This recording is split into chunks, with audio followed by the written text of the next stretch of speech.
அறுத்திடவே வந்தாயம்மா.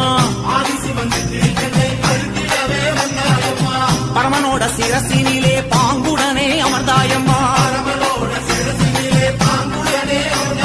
கங்கையம்மா தேவி நீ கண்ண தோர தாயி.